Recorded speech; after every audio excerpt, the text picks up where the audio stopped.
Я снова вас всех приветствую на канале Великий Манипулятор. Сегодня, ребята, мы посмотрим на две интересных очень монеты. Это CRO Crypto.com, он же Cronos, также XRP. Я покажу их графики и покажу, что я интересного в них увидел, и это, возможно, поможет вам также разобраться, что происходит с этими двумя монетами. Обязательно, ребят, подписывайтесь на мой канал, я очень редко этого прошу вас. Не забывайте подписываться, чтобы быть в курсе о последних новостях, а также о том, что происходит в криптовалютном рынке. Итак, для начала, ребята, всем поклонникам IOTA хотел сообщить, много у меня спрашивали, что же будет с токеном Shimmer, который мы сейчас тегаем от IOTA, и где он будет торговаться. Так, вчера в Твиттере я прочитал, что Bitforex будет поддерживать магистральной сеткой Shimmer и ее экосистему.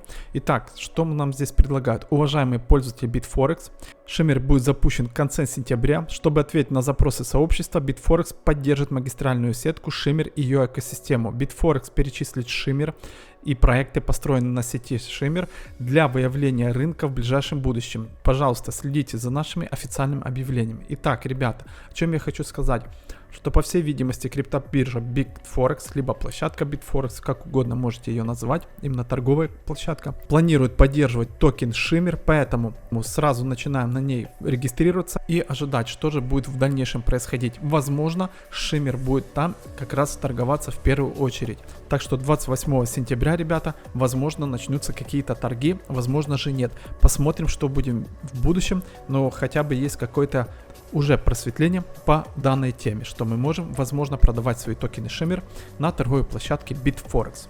Дальше, ребята, поехали по поводу Crypto.com CRO, что я увидел и что я хочу вам показать. Это касается как новичков, но также и не будет лишним для уже более опытных, для тех, кто уже давно находится в криптовалютном рынке. Ребята, здесь, по всей видимости, Crypto.com CRO здесь нам рисует двойное дно или же тройное дно. Итак, есть два вида. Хотел с вами поделиться. Есть паттерн тройное дно, то есть мы заходим, тестируем два раза определенный уровень, и с третьей попытки мы его выходим и пробиваем.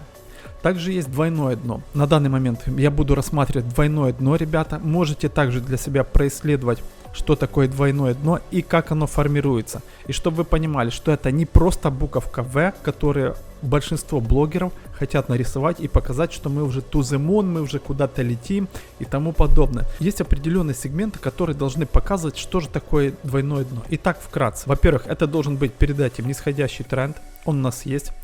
Первое дно отмечается локальным минимум и самую низкую точку на текущем тренде. Восхождение должно быть от минимума до верха минимум 10-20% от цены.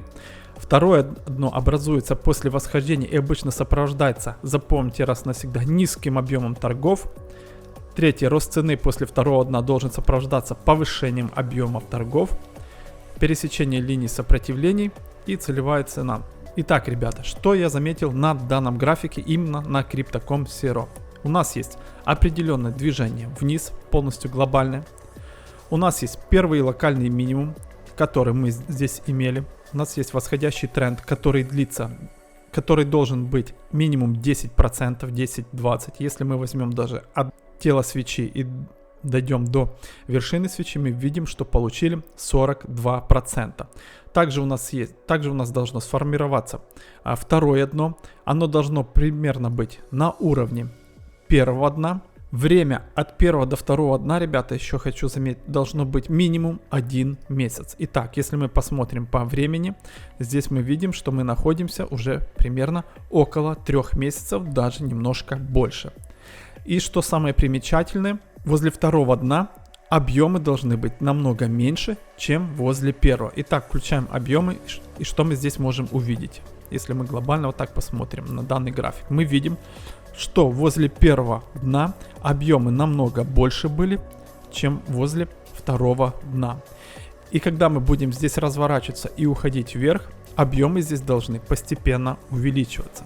Поэтому, ребята, если по Crypto.com CRO все-таки будет происходить, значит мы должны пробить данный уровень и полететь уже немного выше, намного выше. Есть специально здесь формула, также они обращают внимание, примерно куда мы можем долететь и тому подобное, но, как говорится, но этот элемент совершенно не обязателен, можете на него не обращать внимания. Поэтому, ребята, по данному токену хочу обратить еще раз ваше внимание, что мы уже практически нарисовали с вами второе дно и ждем по данному проекту уже to the moon. Если же не будет такого, что здесь будут маленькие объемы, то есть если здесь будут сопровождаться маленькие объемы и мы будем, ребята, с вами расти, то по всей видимости мы будем рисовать еще тройное дно, о котором я говорил вот здесь, что есть также тройное дно, то есть здесь две вершины. Поэтому, ребята, обращаем внимание на объемы по данному токену. Если будут увеличиваться объемы при восхождении, то по всей вероятности, что мы пробьем уровень где-то 15 центов и полетим намного выше. Потом, естественно, мы должны протестировать данный верх, данную вершину около 15 центов и лететь вверх.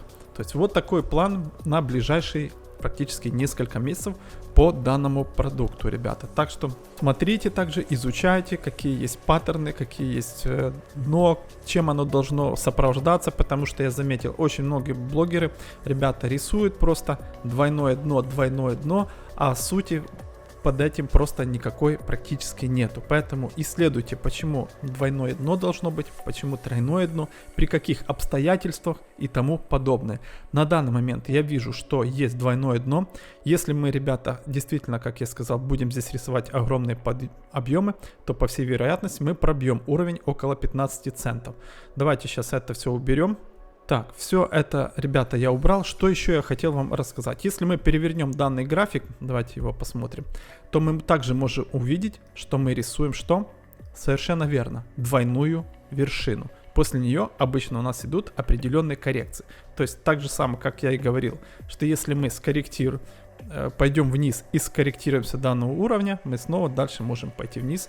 То есть если переворачиваем график так, как он должен быть, ребята, то, как я рисовал изначально, мы просто можем полететь вверх.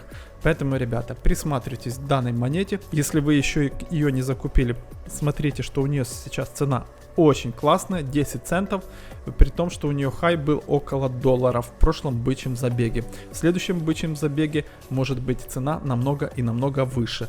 Если мы нарисуем здесь определенный канал восходящий, который есть на параллельный канал, здесь хотя и график не очень полный, но можете себе даже прикинуть, что в следующий раз, если мы будем идти по данному восходящему даже каналу, мы можем достичь около $2 и выше.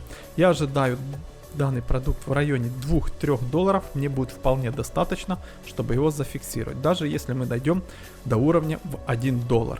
Так что еще раз повторюсь, ребята, присматривайтесь к данному токену и присматривайтесь к данному графику, который он сейчас нам рисует. Дальше, ребят, по поводу XRP. Также увидел очень интересную вещь, присмотрел в Твиттере и с вами также поделюсь, если вы этого не видели или вам этого не рассказывали. Итак, что у нас XRP здесь рисует? Давайте также вместе будем разбираться. Итак, мы видим, что у нас здесь есть вот такой определенный треугольник, который XRP нарисовал у нас на графике. Он поджимался. И также, ребята, хочу обратить ваше внимание, что он имел вот такую контртрендовую. Так, давайте ее также нарисуем, чтобы вы понимали, с чем мы имеем дело. Так, вот мы имеем контртрендовую, то есть все мы правильно практически ее построили. Здесь коснулось, здесь также практически коснулось. Так что контртрендовая построена у нас верно. Что у нас рисует здесь, ребята, XRP? Итак, как мы видим, еще раз хочу повторить, что мы вышли из такого треугольника. Также начинаем пробивать контртрендовую. Еще раз хочу вам обратить внимание, что это не логарифмический график. По всей видимости, если все будет нормально с XRP, мы увидим снова ретест, возможно, этого треугольника, либо, возможно, даже контртрендовый. Это может быть в данный диапазон, это может быть рост, и пока придем аж сюда, к этому треугольнику. То есть мы в любом случае мы увидим определенное снижение по XRP. И потом, ребята, развернемся и будем идти, по всей видимости, вверх. Сколько на это заберет времени, также неизвестно. Все будем смотреть за нашими графиками. Но если мы с вами, ребята, также посмотрим на данный проект с точки зрения двойного дна, которое я показывал вам только что на Crypto.com CRO, можем также посмотреть, что мы здесь видим. Итак, у нас есть, допустим, примерная вершина. Также у нас есть определенный лой, к которому мы, к сожалению, немножко не дошли, но все же. Здесь также более ярко выражено о двойном дне. Как мы видим, также есть определенный рост снизу до верха, около 27%, довольно много. От первого дна до второго дна у нас было около 85 дней, практически 3 месяца, что достаточно. Что у нас по объемах? По объемам мы также видим, ребята, что подходя к данному лою, у нас объемы намного были меньше, чем предыдущие. И сейчас на росте как раз, ребята, у нас объемы вырастают. То есть, по всей видимости, здесь формация двойного дна также выглядит очень интересно. Поэтому, как мы видим, здесь и двойное дно, также треугольник восходящий, поэтому по XRP пока все нормально. Вот такие две интересные вещи я увидел по Crypto.com Sierra, а также по XRP. Если в вашем портфеле есть данные продукты, ребята, можете немножко возрадоваться. Пока все у них нормально. Посмотрим, что произойдет дальше. Посмотрим, что будет твориться с биткоином. Давайте также посмотрим на биткоин. Биткоин, как вы знаете, вчера вышла ФРС. Подняли процентную ставку снова на 0,75. Очень сильно вчера играл биткоин. Очень сильно. Я смотрел за графиком, потому что думал, если мы будем сильно проваливаться, некоторые токены хотел свои уже продать часть, чтобы потом откупить на дне. В течение, я смотрел, в течение 2 секунд, ребята, мы провалились на целую 1000. За 2 секунды я смотрел за этим графиком, он просто и ушел. Ровно за 2 секунды. Это очень сумасшедшая вчера была, естественно, волатильность. Все думали, как же пойдет, что будет. Но, как мы видим, удержались немножко, отбились. И, ребята, немножко восстанавливаемся. Посмотрим, что будет дальше. Как я и говорил, хватит ли сил у быков снова, чтобы восстановить цену. Но на буквально 2 месяца, ребята, у нас есть, чтобы мы немножко подросли. Нужно возвращаться снова в диапазон 22,5 $500. И тогда уже, возможно, будем перед Новым годом смотреть, что будет происходить по ФРС и снова по принятиям процентной ставки. Думаю, ребята, все эти новости, о которых я вам рассказал, и об IOTA, что будет Шиммер торговаться, возможно, на Bitforex, также показал вам график Sierra и XRP. Надеюсь, что это для вас будет довольно позитивными новостями. Поэтому, ребята, не забывайте еще раз подписываться на мой канал, и все вместе будем двигаться в этом криптовалютном мире. А с вами, как всегда, был Серж на канале Великий Манипулятор. Всем хорошего настроения, всем пока!